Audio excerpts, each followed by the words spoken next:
There was a time when one odd comment, one ignored text, one awkward interaction could stay with me all day. I would replay it, analyze it, wonder what I did wrong, wonder what they really meant. But lately I've noticed something changing in me. Maybe it's a little bit of emotional detachment, but things that used to completely drain me emotionally barely touch me now. And honestly, I don't think it's because I stopped caring. I think it's because I finally learned where my emotional energy was being wasted. And I think a lot of us at our age are quietly going through the exact same thing. Last week we talked about protecting our peace. If you haven't watched that video, I hope you'll go back and catch it because there's a progression here. And I think for a lot of us, this is what starts to happen next. After we realize that protecting our peace is really important, it can be health, emotional well-being. So once we begin noticing that the things that once bugged us, that pulled us into drama, or quite honestly, emotionally exhausted us, once we start to realize that those things just don't affect us the same way anymore, and that can be positive or it can be negative, we may realize that, oh my gosh, I've got to do something about this because it's no longer healthy for me. So there was a time in my life, probably with you too, when almost everything affected me emotionally. I guess that's the best way to put it. It was whether it was a strange tone that someone used with me, not their normal voice, an unanswered phone call or text.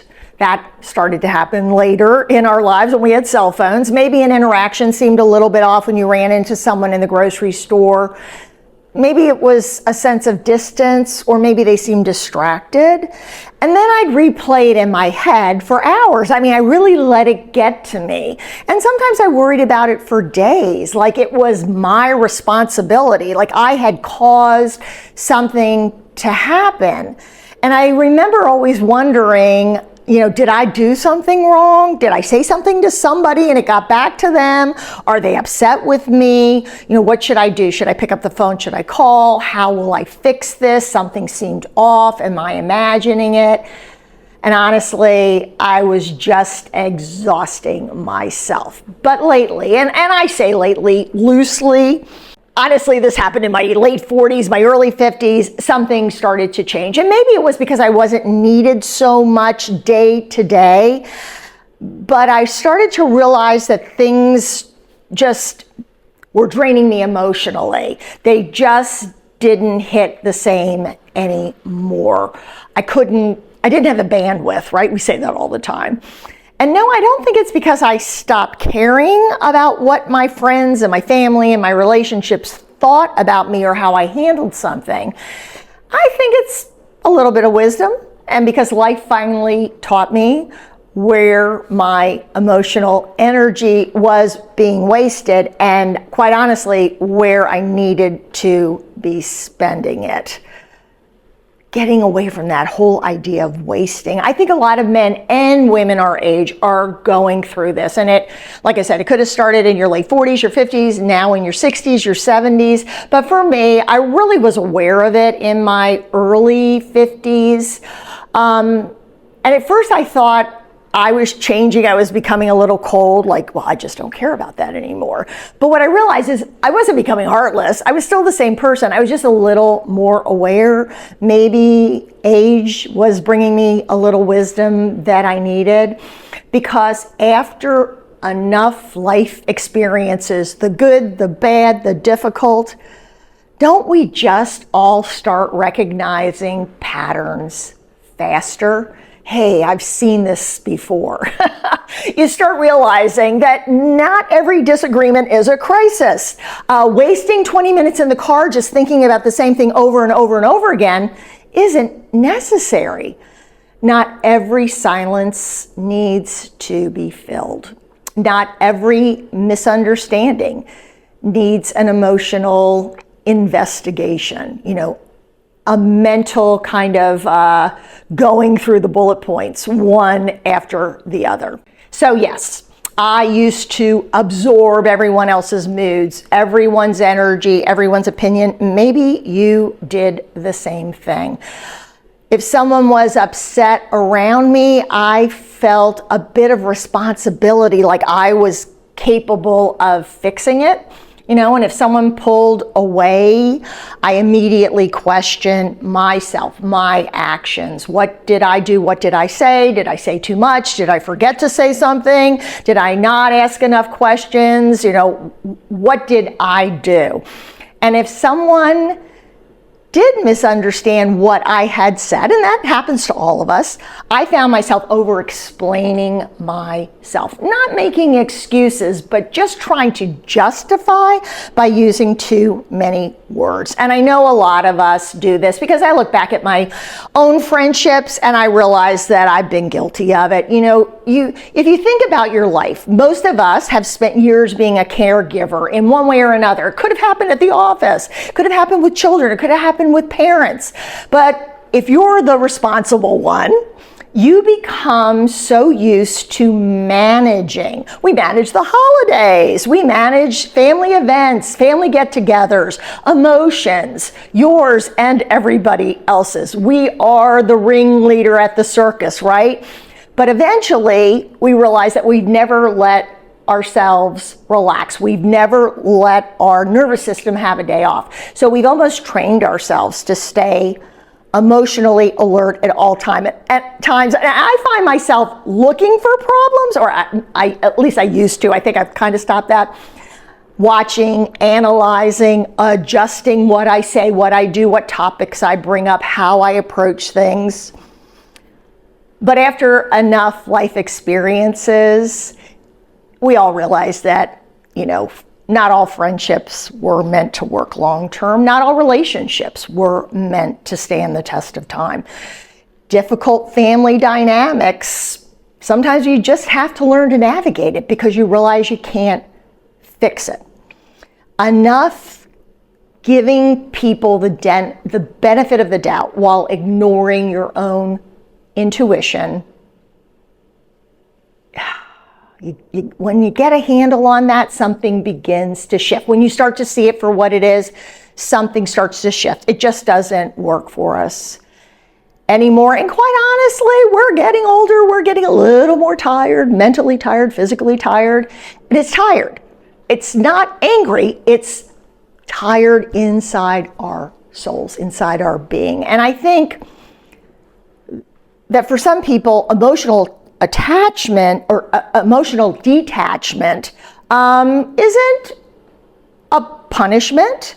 It's not showing that you're bitter or acting bitter, but it becomes more self-protection, knowing when to turn off your brain and turn off that emotion, because maybe, just maybe, we all deserve a break. I think for myself, I've noticed that I've started to realize that I just can't emotionally carry everyone or everything without hurting myself. I hurt myself by losing sleep, by getting a headache, by losing my appetite, by eating too much. But honestly, we were never supposed to carry everyone else's baggage. It's just maybe who we were at the core. Maybe we thought we had to be the fixer, the people pleaser. I think one of the biggest changes for me over the last 15 years, I'd be interested to see how you feel. And I'll preface this by saying that everyone's timeline is different. We've all spent our time doing different things, spending our emotional energy in other places. But now we're at the same stage of life. And maybe we've even started to realize that no one needs us to emotionally rescue every situation. Maybe our family, maybe our friends start pushing back. I've certainly seen it with my own grown children. You know, one day I fixed everything. The next day is like, oh, Mom, give us a break. One day we're appreciated. The next day it's meddling. It's being overbearing. It's being pushy. It's being nosy. And I've certainly been accused of all of those things. And so that was a hard lesson when it kind of got turned on me. I thought that's what everybody wanted until they didn't want it anymore. They didn't need it anymore.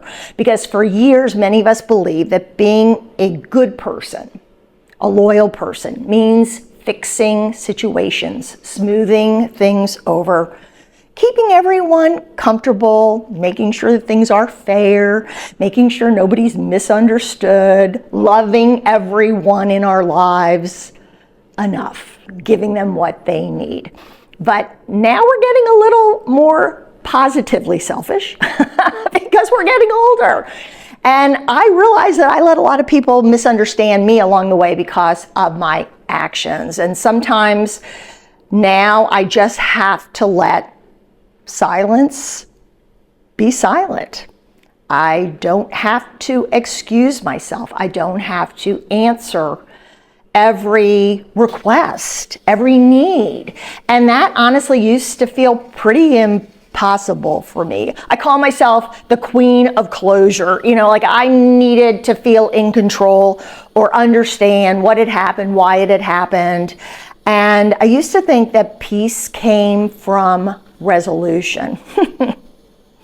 Now, a much wiser me thinks that peace comes from discernment. I have to be okay with it. If I'm okay with it, then it's okay. You know, you have to figure out who in your life actually deserves your emotional energy. And that can be a bank teller who doesn't treat you nicely, or a restaurant waiter or waitress who doesn't give you good service, or it can be someone in your family. Not everyone deserves your energy. And one other thing I'd like to say, because I do think it's important, you know, our emotional, or anyone's emotional detachment from any difficult situation is not unhealthy, right? There's a difference between shutting down emotionally and setting boundaries. There's a difference between shutting down emotionally and becoming more emotionally regulated, and in many ways more physically and mentally healthy. You know, they're just not the same things. You're not good or bad. You don't have to be one or the other. You don't have to be selfish or overly giving. You know, I still care deeply, probably more than most people in my life know, but I have had to learn to self-regulate. I have those little conversations with my brain. You know, I don't jump in feet first. I don't share everything that I feel. At the end of the day, not everyone's waiting for Laura to comment, or waiting to see what mood Laura is in, or waiting to see what Laura wants or Laura needs. So I need to back off of them too. You know, not every opinion deserves a response.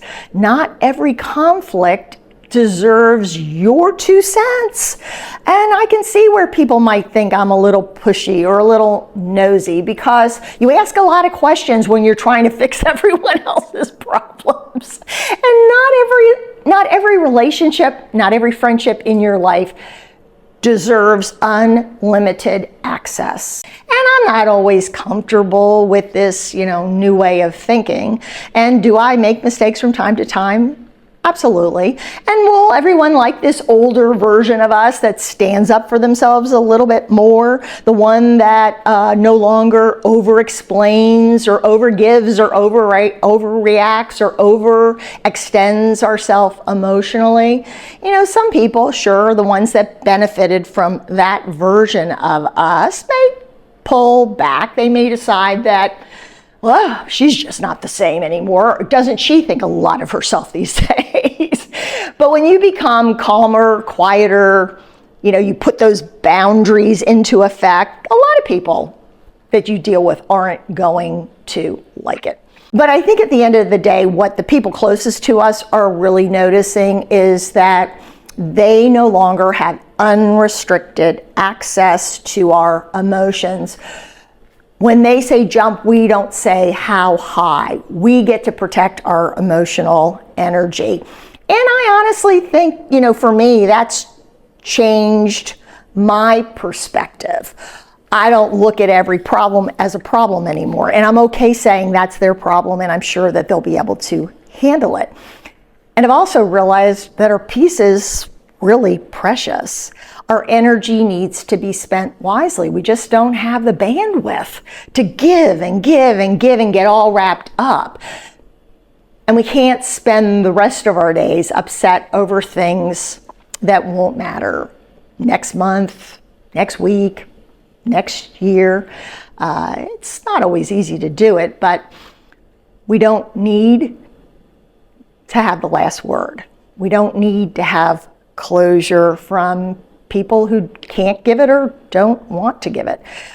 We need to be in a place where we understand that people are what they are. And maybe most importantly, you have to stop over-performing emotionally just to keep a connection or to keep the peace. If that's what's required of you, then you get to step back and ask yourself, what do I really want? I always hated that feeling of desperately trying to fix something I didn't break. And I'm honestly very grateful to be done with that, but I'm also willing to admit I did a lot of that to myself. No excuses, no excuses. I wanted to be in the mix. I thought I had skills, they could fix anything, solve problems. Not so much. Hey folks, not everything is on us. Some things are just moments in time. Some people are just lessons. We make mistakes. People in our lives make mistakes. Some behaviors are simply information. Other behaviors are sometimes a warning. There has to be a balance, and my balance is different than your balance. But I think once we accept that, life does become a little more peaceful because we feel a little more in control. We're okay with things being quieter, being calmer, because they're healthier. I think a lot of us have spent our younger years, midlife years, believing that emotional intensity meant love, meant loyalty, meant depth, meant caring. But peace has depth too, a lot of depth. Calm has depth, emotional balance has depth. It's this feeling of healthy, maybe even having more energy, more positive energy. And maybe it's about finally learning who deserves that energy. I'm happy to give positive energy more than I'm willing to give negative energy to people and to situations. Well, I'd love to know if you've noticed this change in yourself too. Not being colder, not being uncaring, although sometimes you say, I just don't give a you-know-what anymore.